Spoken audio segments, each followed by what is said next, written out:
Hello, welcome back everybody to another episode of the Three Amigos podcast. It's just Chris because we got a bit of an emergency episode today.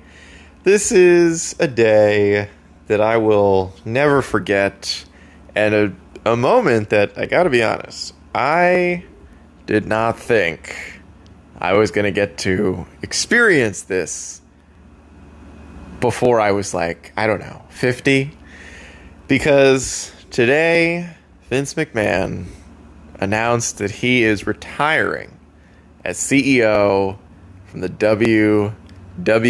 Vince McMahon, the man that sort of created, he made the WWE what it is today. He's gone. He's gone. Now, quick recap in the event that you've been a little bit out of the loop about what's been happening. Basically, there were some hush money payments that came out that Vince had made while he was busy cheating on his wife, and he was trying to keep one or two of these women quiet. And it's kind of funny to look back on now because he spent the money, millions of dollars, and then the story came out anyway. So it could have just come clean like 20 years ago. But anyway, it got worse. The company started investigating what was going on. And, you know, once they start turning over stones, they start finding things that Vince probably was hoping nobody would ever find out about. Because, again, this is hush money, and it didn't work.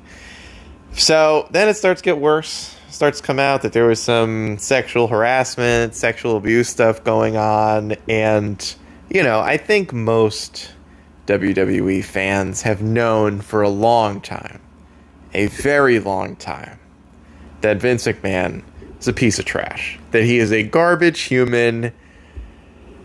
You know, look, broken clock is right twice a day, right? I'm not saying that Vince didn't ever do anything good, but for the most part, he was a total asshole and a dickhead, complete dickhead. And thank God he's gone. I guess that's the first thing I want to get out. Thank God. Thank God this guy is fucking gone, because as a wrestling fan, Vince is the reason WWE is so bad right now. It is an unwatchable product. Every once in a while they put on a good match, but for the most part, the worst thing about WWE is that everything they do is for an audience of one. It is everything. Everything has been whether or not Vince likes it. He does not care about the fans. He cares about the bottom line, and he cares about if he thinks it's good. If he thinks it's funny, he hates actual wrestling. He doesn't like any of that stuff that was going on in NXT. I'm sure he hates AEW. I'm sure he hates anything that is like actual wrestling. And he's gone. And there's a lot to go over here because I think this is probably the biggest story in wrestling history. Right? I mean, I'm trying to think, like, the creation of AEW, that was a pretty big deal. A bunch of guys who were basically told they couldn't do it ended up proving everyone wrong.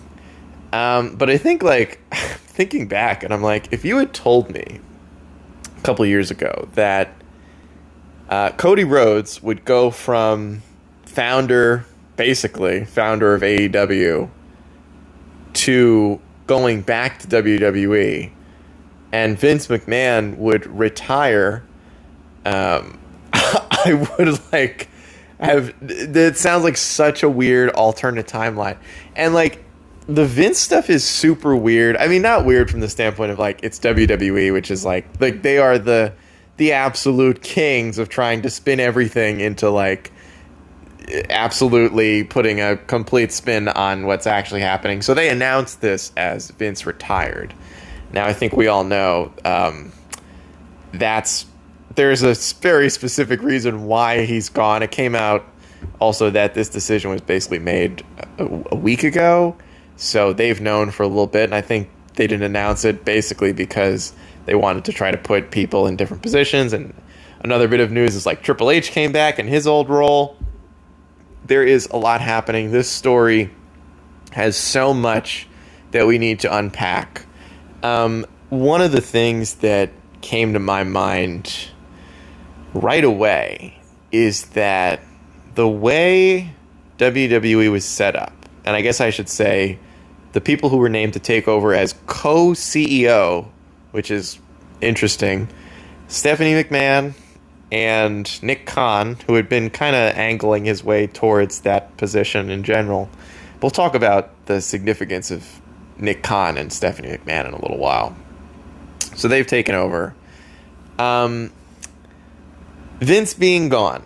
With a company like WWE, the way things have been set up, he was in charge of everything. And the only reason anything was happening on either show was because it's what he wanted to happen. One of those things was pressing the Brock Lesnar button. Now, for those of you that don't know, the Brock Lesnar button is the button you press when you are not a creative person and you're out of ideas. So you press that button, and then Brock Lesnar shows up. You pay him millions of dollars to have a 10-minute match where he does a bunch of suplexes and then leaves for 6 months. So that's what Vince most recently did when he realized that we've spent months squashing everybody that Roman Reigns faces, and now we don't have anyone left, so we're going to bring back a guy he already finished squashing a few months ago in Brock Lesnar. They have a match set for SummerSlam, which is in 8 days. Brock Lesnar finds out that Vince McMahon leaves the company. Brock Lesnar has walked out on WWE. He was supposed to be on SmackDown tonight. Not going to happen. I don't know. I'd like to think that Brock is money hungry enough where, like, they'll pay him. Maybe, he's still probably good friends with Triple H. They'll work something out. He'll do the match with Roman, probably get jobbed out, and then disappear. Because basically he said, if Vince is gone, then I'm gone, which, is kind of weird to start picking sides in a situation like this, but Brock Lesnar feels some type of way. It's kind of funny because he's sort of always been like a hired gun, like we've always kind of, at least in the last several years, he's been a free agent that just kind of comes back to WWE again when Vince presses the Brock Lesnar button. And so it's weird that all of a sudden this is like a friendship thing, or he feels betrayed, or I don't know. Like, I'm not really sure why he had this reaction where he just left. And, Brock Lesnar's really big, so if he wants to leave, you're going to let him leave. But I do think there's a decent chance he comes back and they still do the SummerSlam match. But I don't know. Now, one of the things I was thinking of going forward, because this is a seismic shift in WWE and wrestling in general, but I was thinking back to kind of how WWE got into this position of not really having any new stars, kind of recycling rivalries, giving pushes to people who probably don't deserve it and not giving pushes to people who probably should deserve it. I have a lot of questions about what's going to happen with Austin Theory now, because that was like Vince's boy. And I don't know how much support Austin Theory had aside from Vince, which again, if you have Vince's support, you don't really need anyone else's support. But at the same time, now that Vince is gone, right, the head has been cut off the snake, I don't know what's next for a lot of people, but specifically the ones that were in their position because of Vince. And I think one of the things that I think back to now, especially the position WWE's in, where they have a real lack of star power because of Vince, this is his fucking fault, is everything that Triple H went through with NXT back when it was Black and Gold brand. Because most of, if not all of, a large percentage of the people on the main roster right now came through NXT. And at the time, Triple H was head of talent relations, and he was scouting people and signing people, sending them to NXT.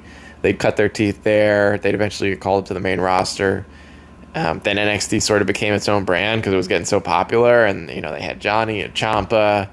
They had, Samoa Joe. Kevin Owens was down there for a long time. Seth Rollins, Finn Balor. So many, God, it's like almost depressing. Aleister Black, Ricochet, Undisputed Era. Oh, Keith Lee. God, Triple H was amazing. So anyway, Triple H is back, but that's another thing. But I was thinking about all these people that Triple H would build them up, right, into main eventers, and they'd get super over on NXT.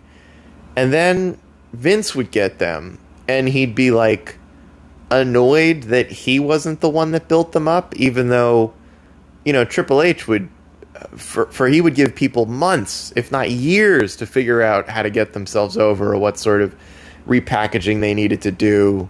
And I remember Andrade, I think, was a really good example of someone that Triple H really worked hard to turn him into a credible main eventer. And I really enjoyed pretty much all his matches.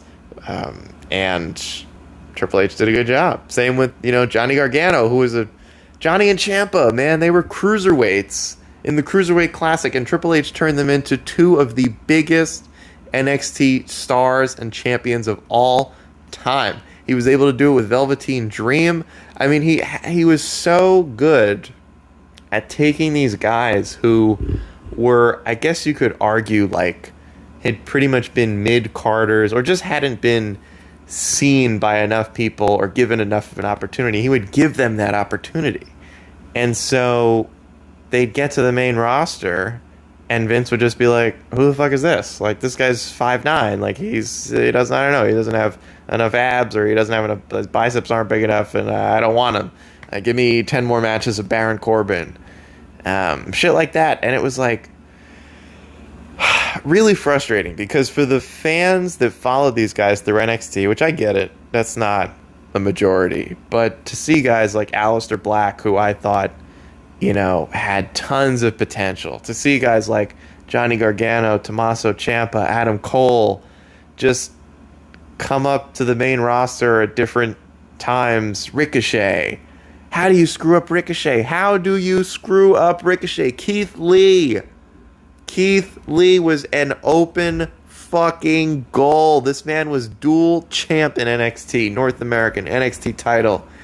Gets to the main roster, and Vince McMahon has no fucking idea what to do with a guy who could do moonsaults. The guy's 300 pounds. He could do moonsaults off the top rope. I'm getting annoyed.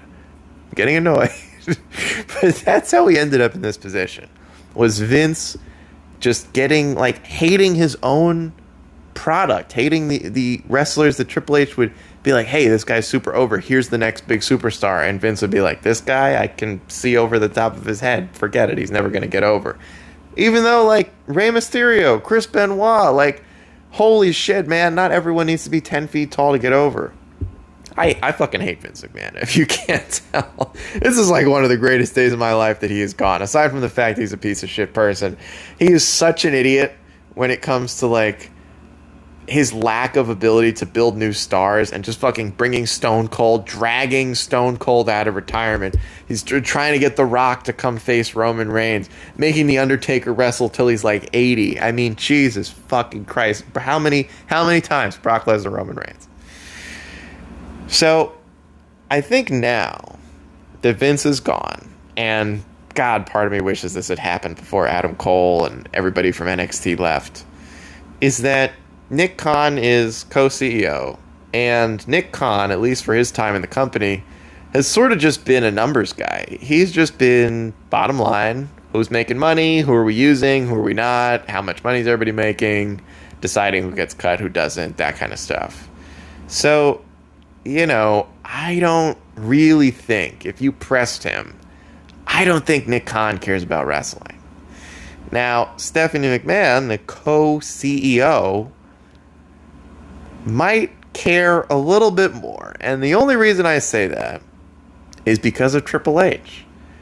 And now that Triple H is back in his old position and his wife is CEO of the company, I feel like the person they might default to on certain things in terms of wrestlers is the guy who built NXT. And I think, the other thing is, like, part of the problems that started to come about in WWE is that Vince would always put his own guys in charge, and his own guys would just do whatever they knew Vince liked. So they didn't care if it was good. They didn't care if a story was compelling. They cared if Vince liked it. And to an extent, I get it, because Vince is a scary fucking guy. He's super intimidating. His voice sounds like he's fucking gargling fucking tobacco and cigarettes all day before he goes to bed. I don't know. But he's like an intimidating dude. So they were doing whatever they could to make him happy. And now that he's gone, Part of me wonders, do they even know how to actually do the job? Because the guy that they were doing the job for, specifically doing it for him, is gone. He has no say. He's not involved in creative. Nothing Vince McMahon says or does matters anymore. For now, right? We don't have all the details about what's going to transpire going forward, but I have to assume at this point he will no longer be involved in WWE creative in any way.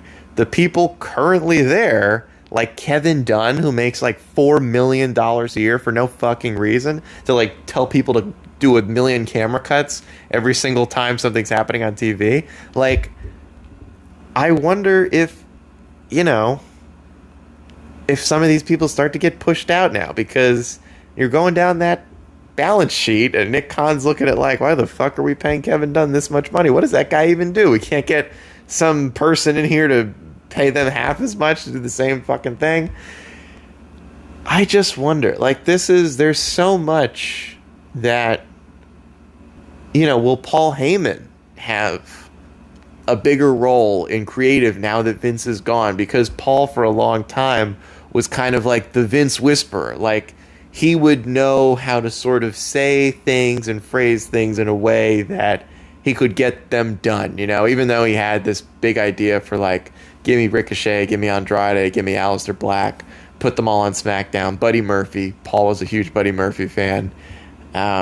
Vince didn't trust any of that, even though Andrade and Rey Mysterio had some legendary matches.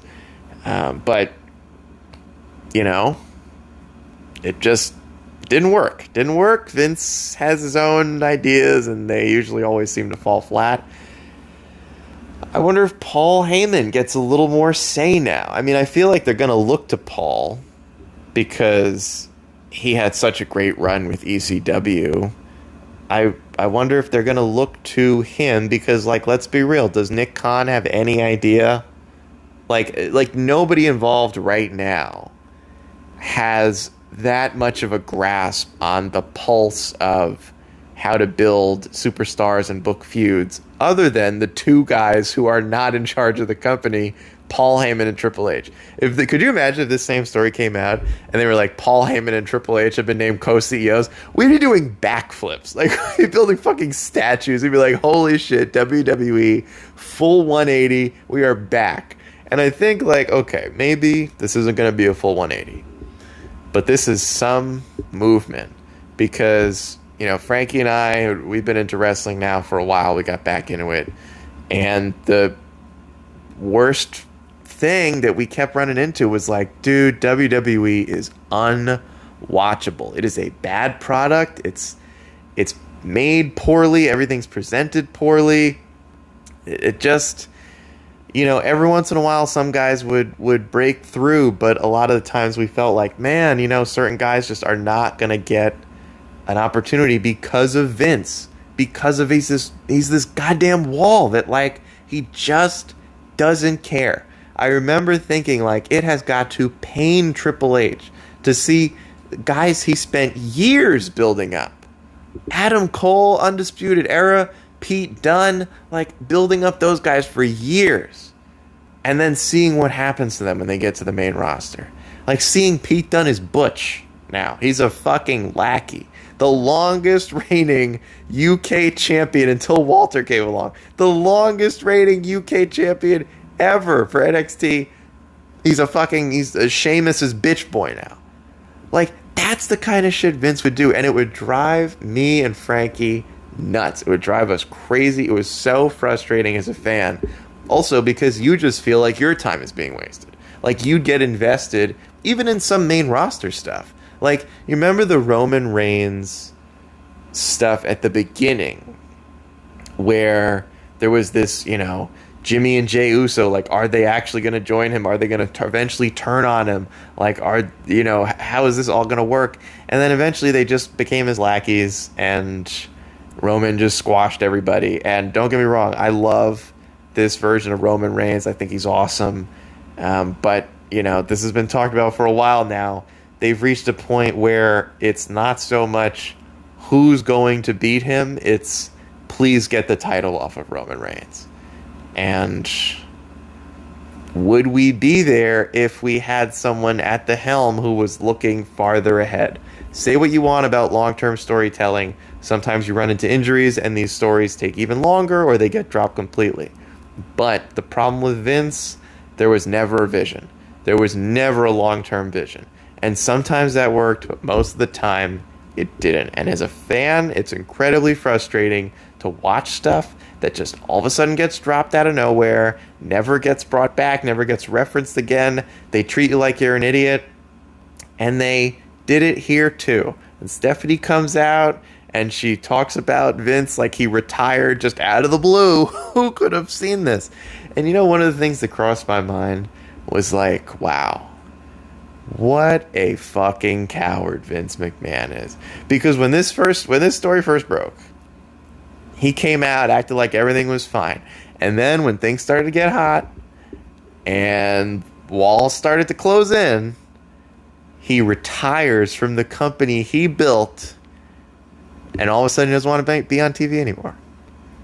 All of a sudden he doesn't want to come out in front of the fans and get cheered and have everybody lose their minds over this guy. All of a sudden he doesn't want to. He just goes out with a whimper.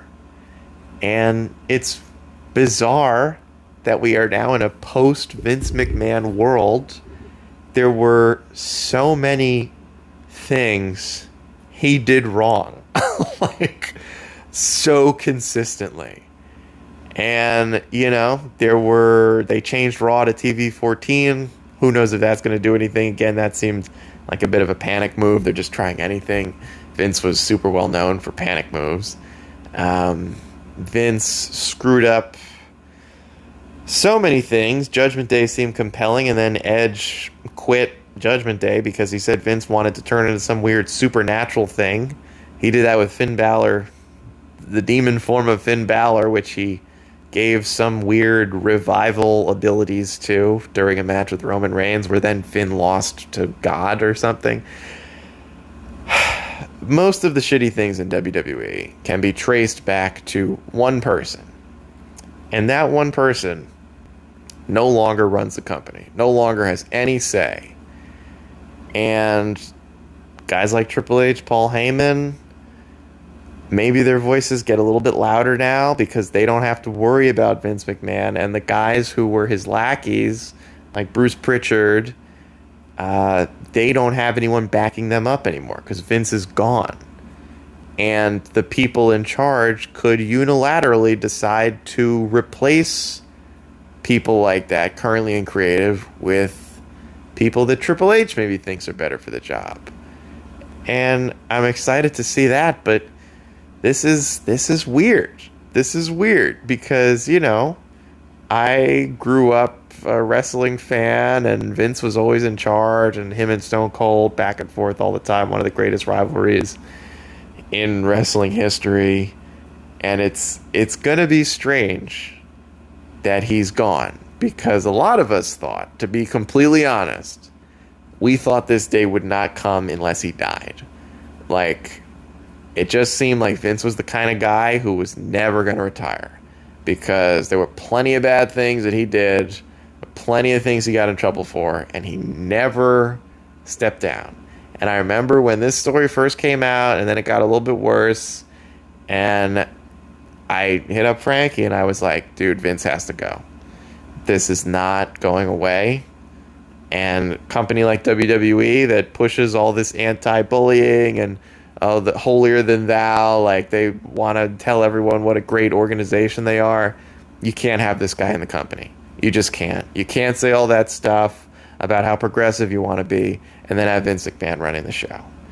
And, you know, I don't know who made this call, if he got pushed out by the board, if he actively resigned, which I don't think is what happened, because he had plenty of time. They started doing this in April. He could have signed off in April and been like, I don't want to stick around. I know I'm screwed. Even though that's sort of what it sounded like from some of the stuff he said. It seemed like this was always going to be the outcome. It's going to be interesting now because this happened before SummerSlam. So I assume that, you know, the people in charge of creative probably figured out who was supposed to be going over, but Vince would change this shit on the fly. Like, he would come in day of and change the finish and change the winners of certain matches. And, like, there's stories of, like, him showing up for Raw, reading the script, ripping it up because he didn't like it, which means it was probably good, and rewriting the whole thing, like, 2 hours before the show. Like, this is the guy that is leaving the company. I mean, this is, like, massive addition by subtraction. But I do wonder where this leaves the future of the WWE. Like, where do they go from here? Do they change anything immediately? Do they act like, you know, Vince is gone, but it's business as usual, same writers, same people in charge of the shows? Although Vince was the guy in charge of the show, like, if he wanted to change something, it would get changed. If he walked in and decided that he wanted to bring fucking Hornswoggle out of retirement, and Hornswoggle was going to put Roman Reigns through a table and then pin him and win both titles, that's what would happen. Like, that's what would happen. Whatever he said goes. That's how it worked with Vince. So now they have co-CEOs. So at the very least, that's not how it works anymore. There is not one person that you're reporting to. You could argue that Nick Khan is going to act as the one person, but Nick Khan's not married to Triple H. Nick Khan's not married to Paul Heyman. I feel like despite that title, there are some other loud voices that Vince McMahon is not going to yell over anymore. And so maybe it's going to be slow. Maybe we're going to see some huge shakeup, right? Austin Theory, Money in the Bank champion. They could decide to just blow it up at SummerSlam, have him pin Roman, become champion, or have him pin Roman for one of the titles or something. I don't know. They could, whatever. There could be something crazy. They could decide to just... you can't not have Roman on the show. Like, they're going to either... Okay, so I guess, look, they could have Roman still face Brock and pay Brock like a shit ton more money. But Nick Khan, I feel like, is the kind of guy who's like, we don't need to pay Brock Lesnar. This guy's making way too much money. For like one match a year, like, we're not paying him all that money. So, and the build has been, okay, I guess on the bright side, right, looking at it now, the build for the Roman and Brock match sucked, and no one wants to see that match anyway. Those guys are fighting till they're 90.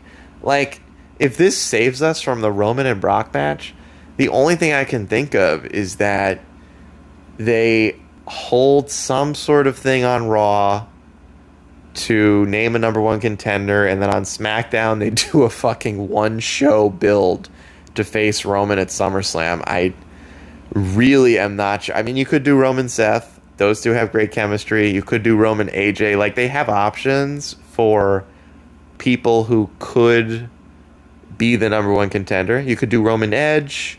Edge has been teasing that he's going to come back. Maybe they just speed that up and have him come back to face Roman on Friday, next Friday or on Monday or something. I kind of want them to do that. I really would prefer, if Brock Lesnar wants to leave, just let him leave. Like, you don't have to fucking pay the guy $10 million for one match at SummerSlam that's going to be 5 minutes and nobody wants to see. They had a match at Mania a few months ago. It wasn't good. We don't need to see Brock and Roman again. We don't. We never need to see that match again. So I'm glad that it seems like that's over. I would honestly, look, I'm biased. I like AJ Styles. I like Edge. I would even go for Austin Theory versus Roman, and he uses, because this has happened before, he uses the cash in to say he's going to be the number one contender. Maybe they set up we're going to do a number one contender match, and then Austin Theory says, no, I'm cashing in at SummerSlam, me and Roman, for the undisputed title. Maybe that's the way they go. Will they start to ununify things? I know Vince had this whole thing about unification, and maybe they'll start to ununify. I mean, they're kind of low on star power, so they have to have the brands combined at this point because there's just not enough. I wonder what this means for celebrity stuff, because they signed Logan Paul. Bad Bunny is awesome.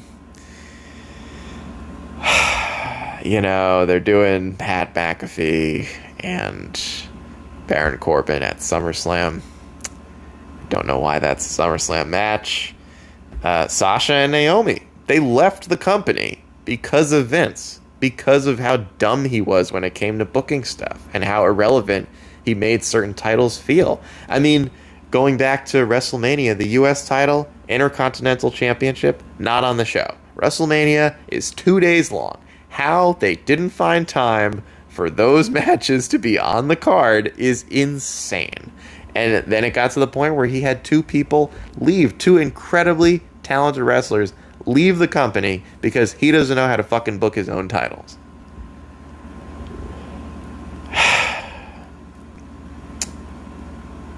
WWE is going to be very interesting to watch over the next few months. Things are going to change. You'd have to imagine they change because there are different people in charge. And I would think that Vince's voice is a lot quieter now. Not saying it's gone completely or gone forever until, that day eventually comes. But I would imagine that his voice is much quieter. And that is a good thing. I'm glad he's gone. Everything he did to the people involved in this story, and there was parts of it that was consensual, and then there was stuff he did that was not consensual. Because again, Vince McMahon is a bad person. He's a piece of shit. Bad people do bad things. They do bad, non-consensual stuff. And that's some of the stuff that went down. And I feel for those people. That really sucks.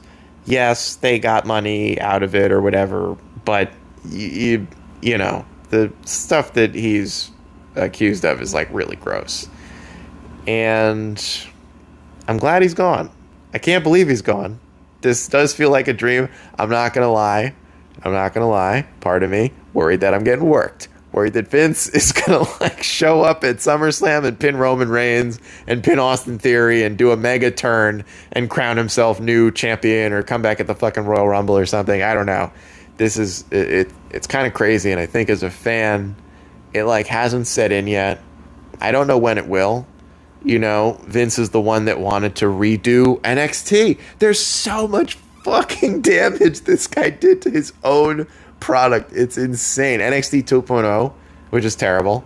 The new NXT is terrible. The arena sucks.